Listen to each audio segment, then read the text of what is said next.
तो बनारस में गंगा किनारे हनुमान घाट से लेके केदार घाट के गलियों के बीच में अगर आप घूमेंगे तो आपको दक्षिण Bharat, mini south India, mini Tamil Nadu दिखाई देगा। हालांकि जब तमिलनाडु से लोग 150-200 साल पहले इधर आए थे तब कर्नाटक और तमिलनाडु आंध्रा का कोई विभाजन नहीं हुआ था।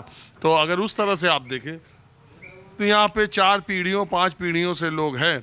और ये जो दुकान आप देख रहे हैं ये किसकी है? आपका नाम क्या है? बद्री नारायण। ये किसकी क्या? सेटियार कड़े करके साउथ में फेमस है हमारा, तमिलनाडु में। तमिल नाम है ये, सेटियार कड़े करके। तो यहाँ क्या मिलता है? यहाँ पे काशी से यहाँ से जो लेके जाते हैं सब तमिल वाले, साउथ इंडियन जो आते हैं, वो गंगा की लोटी, अन्नपूर्णा जी की मूर्ति, वो सब मिलते हैं यहाँ पे। तो आपके कितनी पीढ़ी से परिवार यहाँ ये है? हमारी 5वीं पीढ़ी है। हम भी साउथ के ही हैं। ऐसी कितनी फैमिलीज हैं इस इलाके में जो? पूरा हनुमान घाट में पूरे साउथ इंडियन ही है जितने भी। देखिए कुमार से मठ है और बगल में ये उत्तरादि मठ है। तो 4-5 हजार की जनसंख्या है। और यहाँ पर ईवा वेदों का अध्ययन करने वाले लोग, आपको मालूम है कि दक्षिण में वेदों का अध्ययन को बहुत प्रमुखता दी जाती है। यहाँ कुछ लोग और भी। आपका नाम क्या है?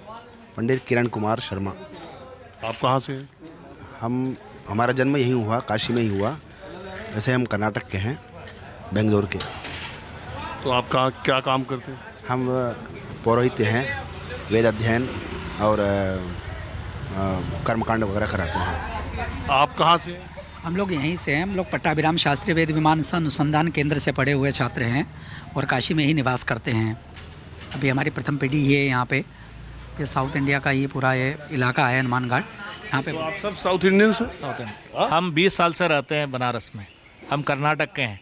इसी विद्यालय सामने जो है पट्टाभिराम शास्त्री वेद मीमांसा अनुसंधान केंद्र, इसी विद्यालय में हम 20 साल से पढ़ा रहे हैं। ये मेरे विद्यार्थी हैं। गुरु जी का शिष्य हूँ और मैं राजस्थान से हूँ। अच्छा। ये पट्टा भी? इसमें चारों वेदों का अध्ययन होता है। शास्त्र वेद मीमांसा अनुसंधान केंद्र में चारों वेदों का अध्ययन होता है। और साउथ इंडियन टीचर्स यहाँ वेद के हैं। बड़ी संख्या में साउथ इंडियन फैमिलीज़ में, खासकर तमिलनाडु की फैमिलीज़ में बड़ी संख्या में लोग वेदों का अध्ययन नियमित तौर पर करते भी हैं। बहरहाल मैं उत्तर और भारत की सांस्कृतिक एकता, उत्तर और भारत के जुड़ाव के बारे में जानने आया हूँ, इसलिए कि काशी तमिल संगम का बड़ा चर्चा चल रही है। इसके बारे में आपका क्या मानना है? हम लोग का ऐसा मानना है कि काशी और तमिल का वैसे ही संगम है शुरू से ही।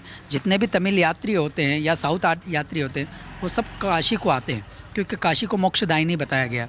तो वो सभी लोग यहाँ आते हैं। जैसे हनुमान घाट वाला एरिया है तो ये ज़्यादा तमिल का है। फिर आप आगे बढ़ेंगे केदार घाट है, फिर उसके आगे बढ़ेंगे दंडी घाट है।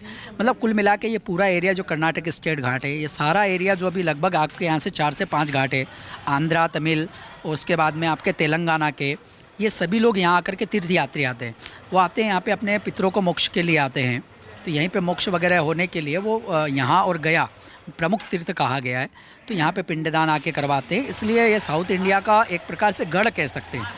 यहाँ सबसे ज़्यादा वो तो सवाल ये हो गया ना, अभी इलेक्शंस हुए थे तो उसमें उत्तर साउथ नॉर्थ का ये तो पॉलिटिक्स कार्ड खोजती है ना, तो उसके बाद एक कार्ड खुल गया। वैसे तो सैकड़ों सालों से, हजारों साल के देश के अलग अलग कोने, आदि शंकराचार्य से बड़ा कोई अखंड भारत का निर्माण करने वाला आप सब नहीं। अभी शंकराचार्य जी भी आए थे यहाँ पे और शंकराचार्य जी ने चातुर्मास्य व्रत यहीं पे किया भी। वो आपका कहना सही है, परंतु यहाँ पे क्या है कि ये पॉलिटिक्स अपनी जगह है, लेकिन काशी तमिल का मेन संगम भी मुख्य होने का कारण ही यही है कि यहाँ पे यात्रियों का बहुत ज़्यादा काशी के प्रति आस्था है और ये शुरू से थी। पर बीच में कुछ पार्टियों का हस्तक्षेप होना, या आप ये कह सकते हैं कि कुछ पार्टियों का अनर्गल बयान देने से वो थोड़ा भिन्न होता है। जैसे उत्तर भारत के लोग कह देंगे कि तमिल लोग ठीक नहीं हैं, तमिल की पार्टी कह देंगे नहीं हिंदी भाषी हम नहीं हैं। तो इस तरह का जब बयान आता है तो दोनों तमिलनाडु का एक नेता सनातन धर्म के बारे में ही टिप्पणी कर, सनातन धर्म के बारे में करते हैं। उनको पता ही नहीं है कि सनातन धर्म है क्या। कोई वो उनको अनर्गल बात कर देने से फिर वो भिन्नता आने लगती है और दोनों वर्गों में बिखराव आने लगता है एक प्रकार से। अभी हम तमिलनाडु जाते हैं, वहाँ कोई अगर कहेगा कि हिंदी भाषी अच्छे नहीं हैं, तो जब भी इस तरह का कोई वक्तव्य देता है तो हिंदी भाषियों को उस तरह से वो दुर्भावना आती है। और उसी तरह से यहाँ के लोग अगर ये कहते हैं कि तमिल लोग ठीक नहीं हैं तो वो तमिलनाडु के प्रति एक अच्छा नहीं होगा। तो ये जो मुख्य मुख्य कार्यक्रम करवाने का उद्देश्य ही यही है कि तमिल और काशी की संस्कृति जो अलग अलग नहीं है, एक ही है, लेकिन उनमें भिन्नता जो आपको नज़र आती है वो एक समान हो। वो तो पहले से भी है, सैकड़ों सालों से है। लेकिन लोगों के समान होने का अपना कारण है, लेकिन होता क्या है कि समान होना अपनी जगह है, लेकिन हम अपनी बात पहुंचाएंगे नहीं तब लोगों को पता कैसे चलेगा। होता क्या है, आप देखिए किसी का दक्षिण से हैं, आप इतनी अच्छी हिंदी बोल रहे हैं, कोई ज़रूरी है? तमाम दक्षिण भारतीयों को मैंने देखा बहुत अच्छी हिंदी बोलते हैं, और तमाम उत्तर भारतीयों को देखा जो बहुत अच्छा कन्नड़, तेलुगु और तमिल बोलते हैं। बोलना अपनी जगह है, बोलना अपनी जगह है। पार्टियों को विभाजन करेंगे तभी उनका फायदा होगा। तो होता क्या है कि हमारी संस्कृति को बिखराव ना हो, इसलिए ये कार्यक्रम है। इसका प्रथम चरण इससे पूर्व हो चुका है, ये द्वितीय चरण है, ये दूसरा चरण है। लेकिन लोग ये कहते हैं कि मोदी सरकार भी इस कार्यक्रम के जरिए साउथ में अपनी सांस्कृतिक और धार्मिक पहचान को लेके वो मौका दे रही है ना। विपक्षी पार्टी को सनातन धर्म के ऊपर टिप्पणी करने का अधिकार ही नहीं होना चाहिए। अगर हम किसी को मौका देंगे आपके धर्म के प्रति या आपके प्रति कुछ कहने का, तभी हम उसका काट निकालेंगे ना। अगर हम आपके प्रति कुछ कहेंगे नहीं, सनातन धर्म को आप भी अच्छा कहिए। विपक्षी पार्टियों को किसने रोका है?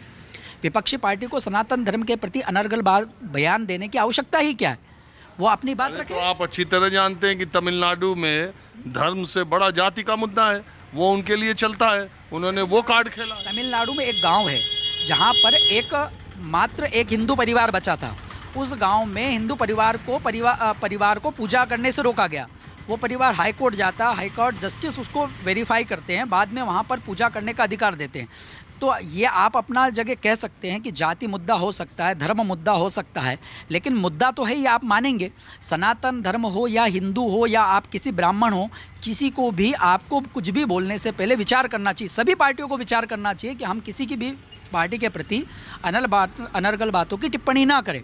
लेकिन होता यह है कि उसके विपरीत जितनी भी पार्टियां हैं वो सब ऐसे बयान देती है जिनके कारण फिर भी सारा बवंडर हो जाता है। आपका कुछ इस मामले में कहना है?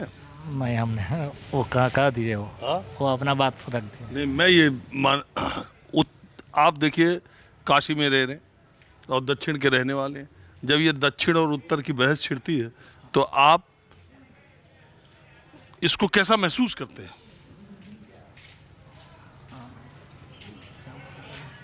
हाँ, अरे चलिए, आप बोलना नहीं चाहते। दक्षिण और उत्तर भारतीयों का कभी बहस होने का आवश्यकता ही नहीं है, क्योंकि दक्षिण और उत्तर यहाँ एक समान रहते हैं। हम लोग तमिल की तरह हैं, तमिल यहाँ की तरह हैं, कन्नड़ है, यहाँ सभी केरला के भी लोग रहते हैं, आंध्रा के भी लोग रहते हैं, तेलंगाना के भी लोग रहते हैं, उड़ीसा है, अब पंचद्रविड़ है। उधर यहाँ से अगर देखा जाए तो 5 स्टेट के ब्राह्मणों को पंचद्रविड़ कहा गया है। अब यहाँ पंचगौड़ हैं, लेकिन पंचगौड़ और पंचद्रविड़ में कोई भिन्नता नहीं है। यहाँ बिहार में जाएंगे तो आपको झाजी वगैरह लोग मिलेंगे, सरयू पारी ब्राह्मणों में कहाँ भिन्नता, हर जगह तो नहीं। आप ये मेरा कहने का मतलब ये है कि हम पंचद्रविड़ और पंचगौड़ में भेद नहीं कर रहे हैं। लोग कोई भी भेद नहीं कर रहे हैं। होता क्या है, पार्टियां आती है वो भेद करती हैं। जैसे मराठी लोगों में वो एक नया उत्पन्न करेगी कि आप हिंदी भाषी लोग हैं, तमिलनाडु वाले आएंगे तो उनमें एक नया उत्पन्न तो सियासत का काम ही है भेद करना। लेकिन मुख्यतः अगर आप देखेंगे तो ये तमिल संगमम करने का इनका जो मुख्य कारण है पार्टियों का, वो मुख्य यही है कि जैसे भी ये संस्कृति को जो कोई अपने बयान से इसको तोड़ मरोड़ पेश कर रहा है वो ना कर पाए। और ये विपक्षी पार्टियों को ध्यान देना चाहिए कि वो इस विषय पे क्यों ज़बरदस्ती उसको उछाल रही है, उससे उन्हीं का नुकसान है। चलिए, तो काशी तमिल संगम जो हो रहा है, इससे उत्तर और भारत की सांस्कृतिक धार्मिक एकता को स्थापित करने का प्रयास है, और इसके राजनीतिक मतलब क्या निकाले जाएंगे ही।